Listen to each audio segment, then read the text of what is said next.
One day, Abe received a phone call. Grandfather, you gotta help me! On the other end was Bart's voice. Bart said he had been arrested and thrown in jail, and the caller demanded that Abe send over a bail payment. Abe immediately took a taxi to make the transfer. There were many elderly people lined up to send money there. After wiring the $10,000 he had won from playing cards over the years, Abe felt extremely proud, because Bart had trusted him most when in trouble. Coincidentally, Bart was right there by the road. Oh, thank goodness you're out!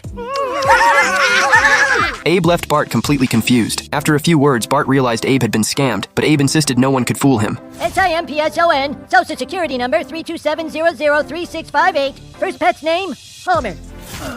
I've been hornswoggled. Bart took Abe back home. Abe was overwhelmed with guilt. Homer comforted him, saying it wasn't his fault. It was hard not to believe Bart had gone to jail.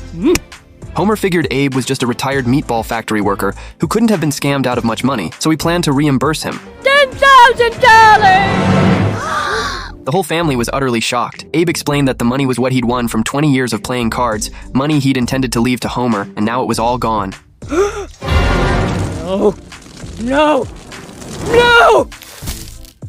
Furious, Homer unleashed the most vicious curse he could think of. I hope you live forever! Even in his sleep, Homer dreamed of the lost $10,000. With that money, he could have bought a bigger toaster and a more elegant dog. To make matters worse, the school then asked parents to donate money for equipment upgrades. Homer flew into a rage, saying he'd donate only if they could get back the $10,000 Abe had been scammed out of.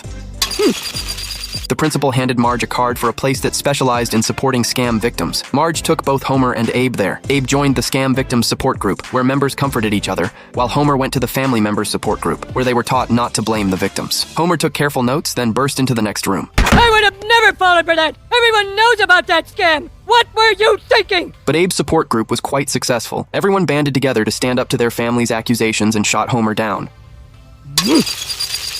Back home, Marge criticized Homer for speaking to Abe like that, saying scams could happen to anyone, but Homer insisted he'd never fall for a scam. Just then, a delivery worker showed up at the door with several large boxes of knives for Homer. The family was confused. Why had he bought so many knives? Homer opened the garage to reveal a whole warehouse full of them. He explained it was his new money-making scheme. He didn't need to sell the knives, just recruit new members. Lisa couldn't stand it and pulled up a news story. The company's owners had been arrested. Face of genius, you got scammed. Oh, she's right. Everyone's right. Don't look at my gullible face. Homer planned to burn the knives to commemorate his own foolishness. Marge said Homer should apologize to Abe. Homer realized his earlier mockery of Abe had been too cruel, so he went to say sorry. Abe graciously forgave him. Just then, Abe's phone rang. Hello? Yes, this is the grandparent of a boy or girl. Sure, put him or her on the phone. No! Lisa's in jail! Abe realized it was the scammer from before. Lisa told Abe to stall as long as possible, while she took out her phone to record the call. After carefully analyzing the scammer's voice, they